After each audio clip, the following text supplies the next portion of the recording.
Muchas gracias, buenas tardes. Agradezco al comité organizador que me hayan dado espacio para la presente ponencia. A nombre del arqueólogo Francisco González Quesada, también les ofrezco una disculpa. Él está laborando en el centro INA Morelos, yo también vengo de Morelos, pero tuvo que atender una diligencia con esta problemática del temblor. Bueno, la siguiente ponencia se titula Un canal prehispánico paralelo a la avenida Chalco Solidaridad. Ubicada en el sureste del Valle de México se encuentra la subcuenca Chalco. La cordillera de la Sierra Nevada se ubica al este y sur, con una orientación norte-sur, ubicándose dos importantes elementos paisajísticos, los volcanes Popocatépetl e Iztaccíhuatl. Más al norte y dentro de la misma cordillera está la conocida Sierra de Río Frío, con los volcanes Tlaloc, Papayo, Telarón y Tecámac, separando la cuenca Chalco-Tláhuac del Valle de Puebla.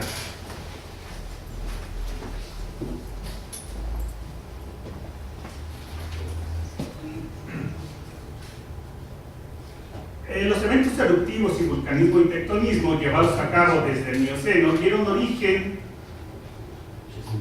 a las montañas que rodean a la cuenca de México, teniendo como base probablemente suelos calizos y arcilla del Cretáceo. La estructura volcánica más antigua es el Ajusco, la cual ha estado sujeta a una fuerte erupción por la actividad volcánica del Plioceno. En el Plioceno inferior, lavas volcánicas dan origen al Iztaccíhuatl. Un segundo evento volcánico del Plioceno superior dio origen a un cono estratigráfico poligenético, el Popocatépetl, quedando cerrado el Valle de México de la depresión del Balsas, formándose así la actual Cuenca de México. La intensa actividad del Plioceno dio origen a muchos volcanes y contribuyó en buena parte al relleno de la cuenca del Valle de México, como también se le llama, aunque como ya se ha mencionado, realmente no es un valle, sino una cuenca. Junto con la formación de depósitos aluviales lacustres de materiales solubles y el aluvión que trajeron las corrientes de los arroyos y barrancas de las montañas, junto con materiales piroclásticos de la pilla y calizas, forman un depósito tan voluminoso que la profundidad sobrepasa los 4.000 metros de profundidad en algunas partes. Otros elementos que roban la atención del paisaje por su formación e importancia para la historia de la subcuenca de Chalco son las islas de Jico, que sobresalía de un medio del paisaje lacustre con más de 100 metros de altura, y la isla de Tlapacoya. Jico es uno de los volcanes significativos del valle, con un área aproximada de 3 kilómetros cuadrados, 2.400 metros de largo y 1.400 metros de ancho. Por la acción del agua en el lago, en Jico se aprecian huellas que sirven para determinar la altura de los niveles lacustres. La mitad sur del cráter contiene un volcán compuesto de fragmentos volcánicos y bastante acumulación de toba por erosión. El volcán del norte fue el primero en surgir y es de tipo hawaiano, por el hecho de haber arrojado lava lenta y moderadamente. El cráter sur es de tipo peleano y fue sacudido por fuertes explosiones. Hidrográficamente, esta región cuenta con aguas pluviales de la precipitación de nieve, del deshielo y de la lluvia. Hay tres corrientes principales que aportan agua a la subcuenca de Chalco, y solo en la época de lluvias. Estos ríos son el Tlalmanalco, el Almeca y el Milpal. El Amecameca es el que aporta más agua y sin duda el más importante. Este lago, a diferencia de los demás, es el más alto y de agua dulce, al igual que el de Xochimilco, además de ser monomíctico y con una biocenosis homeostática, razón por la cual nunca se congela el agua a pesar de que se puedan alcanzar temperaturas inferiores a los 0 grados. El desarrollo histórico concreto de la región sureste de la Cuenca de México es sin lugar a dudas un proceso de larga duración. Quizás incluya en su devenir las transformaciones más relevantes para toda ciencia social que investiga procesos pretéritos.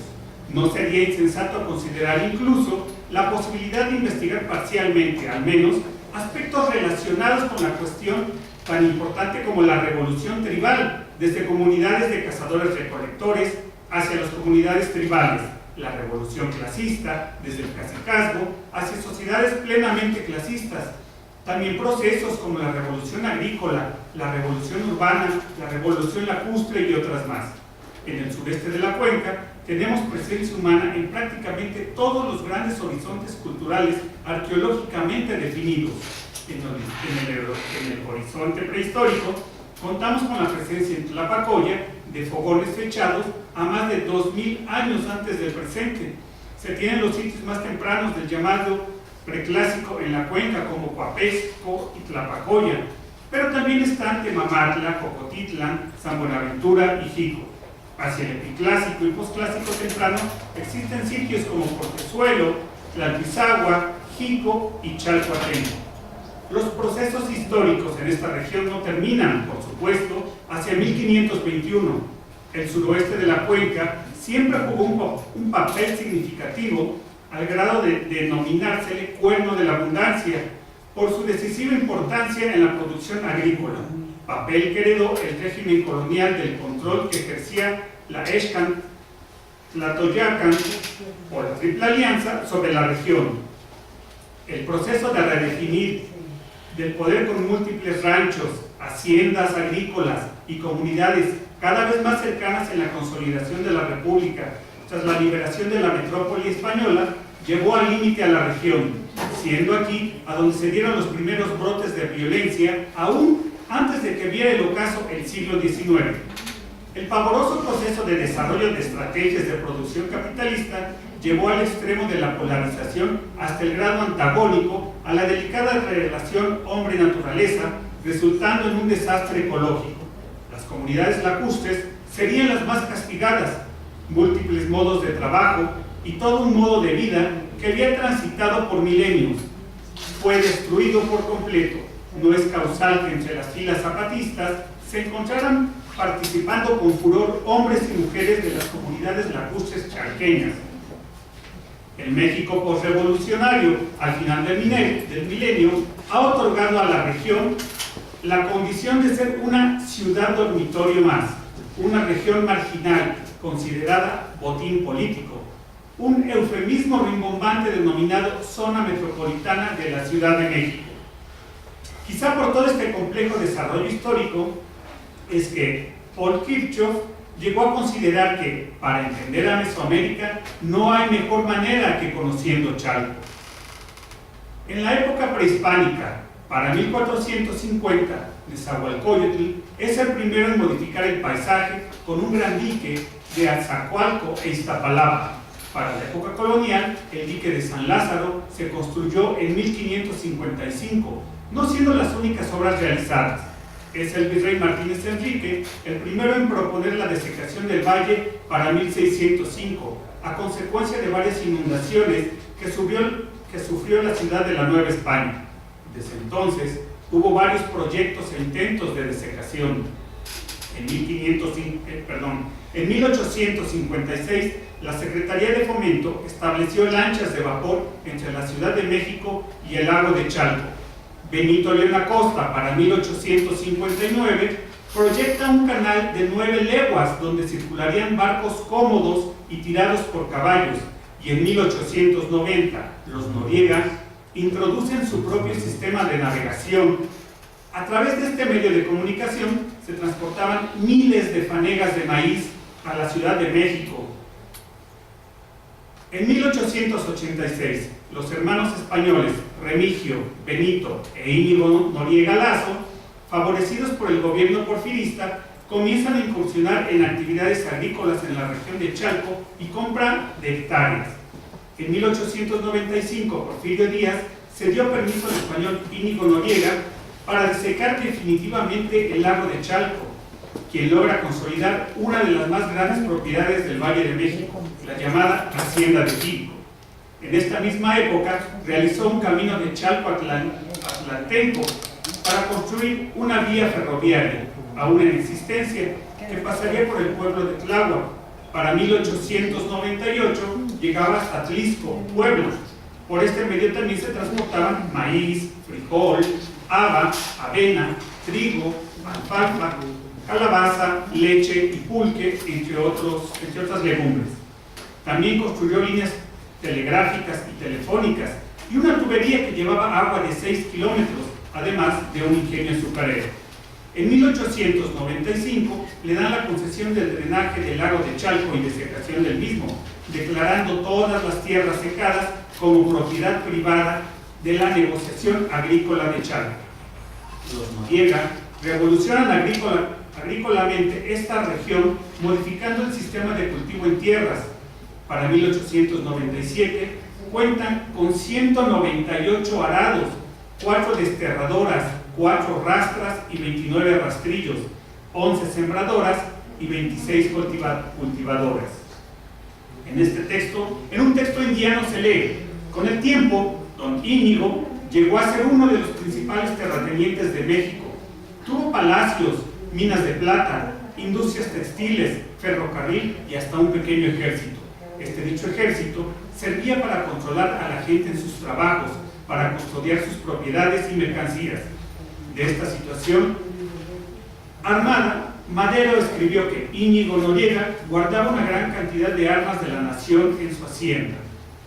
Con el triunfo de la revolución en 1918, por resolución presidencial, fueron expropiados los bienes de la negociación agrícola de Jico y Anexas S.A. con 9.822 hectáreas. Salvamentos arqueológicos, Comercial Mexicana Covadonga, Galerías y Cinemex Chalco. Por años, un predio permaneció al margen de la urbanización, pretendiéndose que algún día se construyera algo útil para la comunidad. Con esa intención, el ejidatario don José Rivera Galicia cuidó el predio ubicado en Avenida Solidaridad sin número, lote 1B, Manzana 128, zona 3, Chalco 4, municipio de Chalco, Estado de México. Ese punto al que me refiero es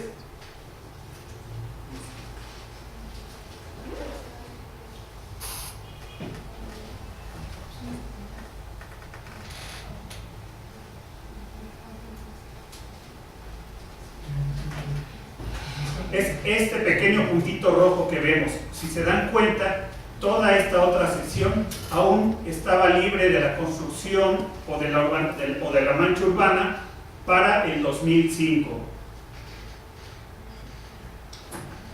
Por estar dividido el predio en 3 áreas diferentes, se realizó un salvamento por cada una, realizando hasta 51 unidades de excavación de diversas magnitudes, siendo las siguientes 3 trabajos de salvamento: Proyecto Salvamento Arqueológico Comercial Mexicana Covadonga, el Galerías Chalco y el Cinemex Chalco, participando también las arqueólogas Moramay Estrada, Alma Aguilar, David Chávez Fernández, bajo la dirección de la arqueóloga Olivia Torres Cabello en el Centro INA, Estado de México, en el 2005.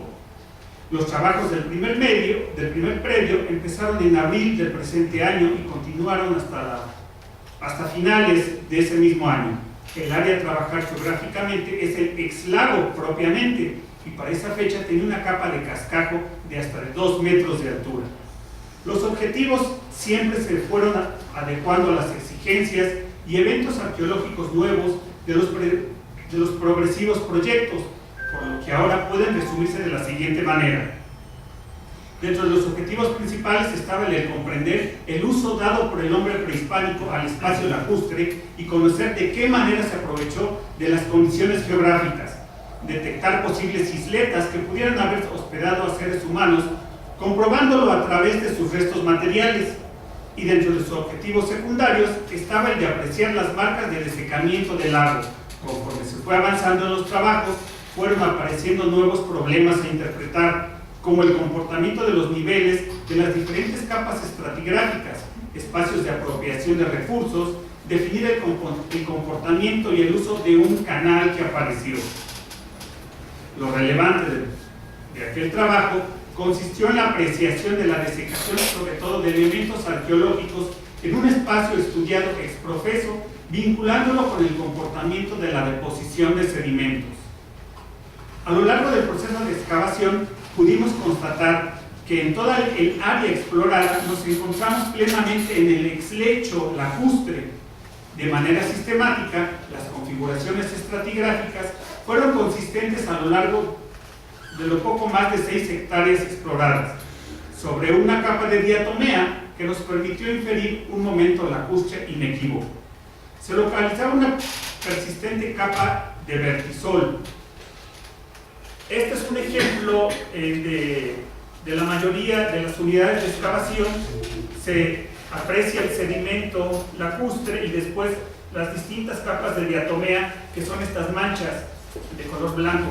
Obviamente la capa de diatomea se está conformando por los exoesqueletos de pequeños crustáceos y se van sedimentando y van formando también una de las capas estratigráficas del lecho lacustre. Si el lecho en condiciones normales no tiene ninguna regularidad, entonces toda esta deposición de capas van a ser uniformes y así fueron apareciendo. ¿Qué es lo que se aprecia en algunas de estas fotos? Que estas capas tuvieron algunas cuarteaduras. Obviamente estas cuarteaduras o craquelamientos de todo el terreno lacustre se dieron a consecuencia de que cuando el lecho lacustre se comenzó a secar y tenía estos periodos de secas, estos terrones de tierra se fueron cuarteando y permitieron la entrada de los posteriores sedimentos de tierra que tenían en la parte superior, y así se fueron dando todos estos niveles. Entonces, de alguna manera, era normal, sobre todo, que las capas de diatomeas, a veces oscilando entre 10 o 20 o 30 centímetros de espesor, tuvieran estas continuas fracturas. A partir de esta confirmación del depósito arqueológico, pudimos inferir que tal capa era el efecto de la desecación del lago y su transformación cualitativa como un espacio social. Esta porción del paisaje se trasladó de un momento a un feudal asociado a ranchos, haciendas, bajo el antiguo régimen y comunidades agroartesanales, hacia el sometimiento del medio a las necesidades de la burguesía agrícola e industrial encabezada por los hermanos Íñigo Noriega. Es decir, estamos viendo cómo después de que el lago tuvo agua y estaba en condiciones normales, al momento que ya es desecado, comienzan a apreciarse estratigráficamente todas estas acciones de desecación del lago. En los momentos de sequía, algunas secciones se van cuarteando.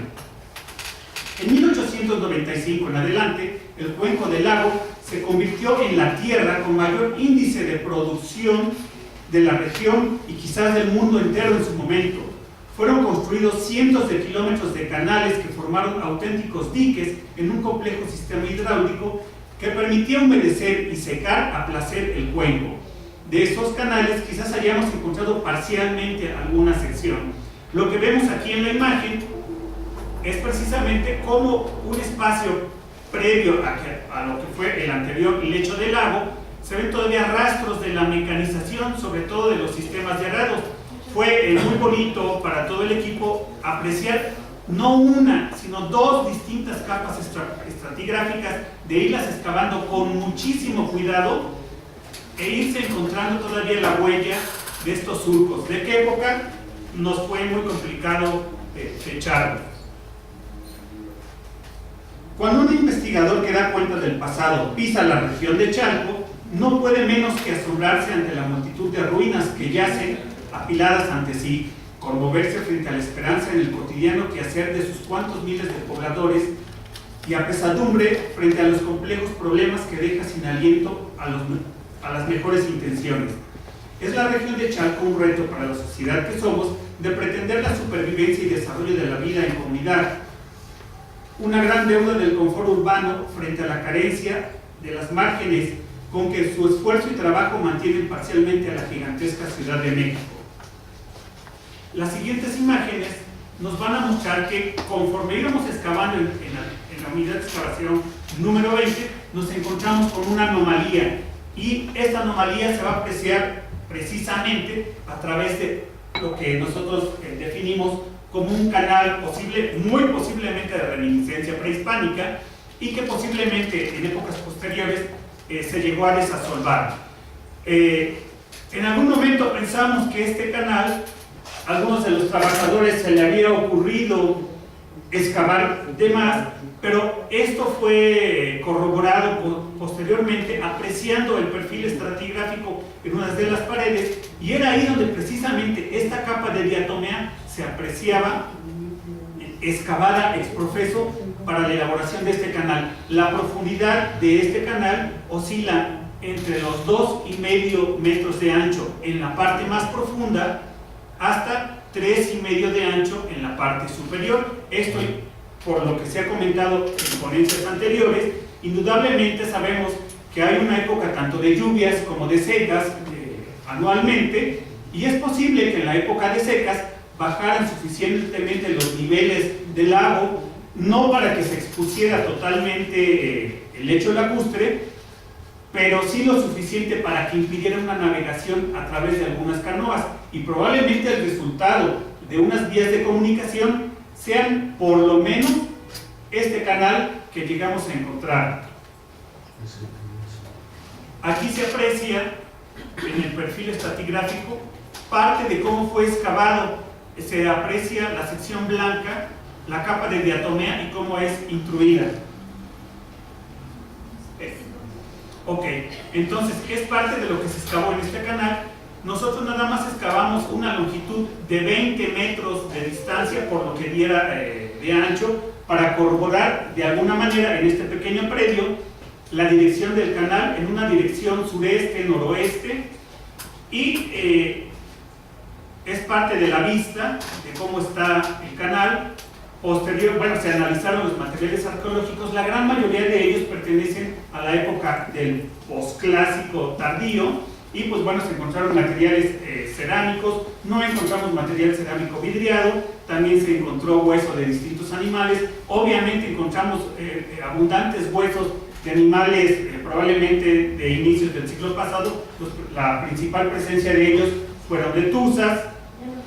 También encontramos fragmentos de obsidiana.